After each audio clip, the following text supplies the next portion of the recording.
Alors, un article concernant les biocarburants, la neutralité carbone, la F1 plus verte, plus vite. Les mesures les plus fortes annoncées par la FIA, attendues d'ici 5 ou 10 ans.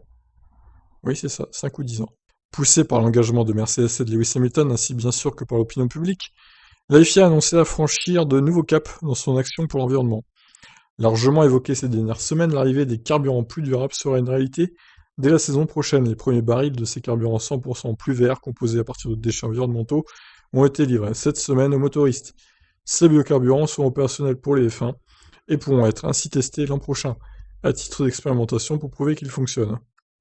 L'utilisation à 100% de biocarburants ne devrait être cependant obligatoire que pour la prochaine réglementation moteur dans 4 ou 5 ans. Et pourquoi pas avant, c'est dommage. Si les tests se passent bien l'année prochaine, pourquoi pas les mettre dès 2022? Ça serait pas con ça, non? L'Assemblée générale de la FIA a aussi décidé de viser la neutralité carbone dès l'an prochain pour compenser les émissions de CO2, et vise même de n'émettre plus aucun gramme de CO2 d'ici 2030.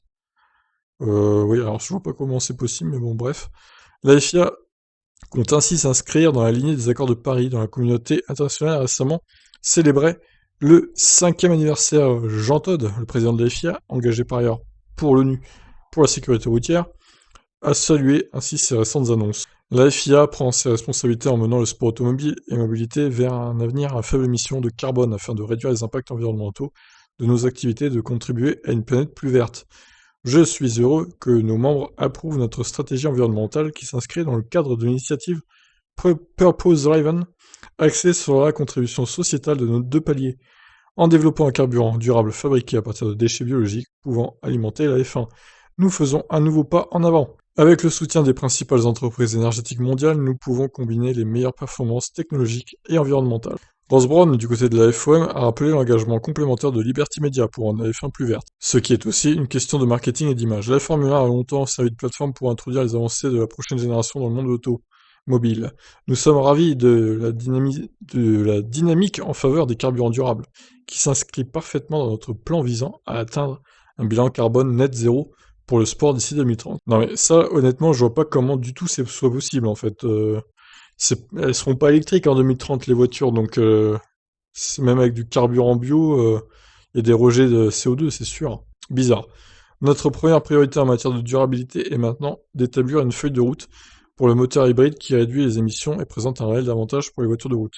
Nous pensons avoir la possibilité de le faire avec un moteur de nouvelle génération qui combine la technologie hybride et les carburants durables. Ok. Felipe Calderón, président de la Commission environnement et durabilité de la FIA, a pour sa part conclu. La stratégie environnementale approuvée pendant la semaine de l'Assemblée générale annuelle est essentielle pour consolider l'engagement de la FIA en faveur d'un avenir à faible émission de carbone. Non seulement elle s'engagera dans un vaste effort organisationnel pour mesurer, réduire, compenser et supprimer les émissions qui résultent de ses propres activités, en devenant neutre en carbone à partir de 2021 et net zéro d'ici 2030. Mais la FIA jouera également un rôle de premier plan parmi d'autres fédérations sportives pour faire pression en faveur d'une action mondiale en faveur du climat.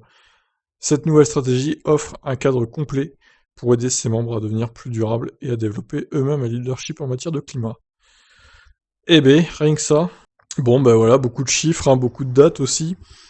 Donc ce qu'il faut retenir, c'est qu'ils vont tester les biocarburants l'année prochaine apparemment, mais ils seront pas introduits avant 4 à 5 ans, malheureusement, avant la prochaine réglementation moteur, ce qui est un peu dommage. Si ça marche l'an prochain, pourquoi pas les introduire plus tôt, mais bon, après c'est eux qui décident, hein. C'est à eux de voir. Je vous laisse réagir, qu'en pensez-vous de la F1 et sa potentielle neutralité carbone en 2030? Moi j'ai un peu de mal à y croire, mais pourquoi pas. Ciao.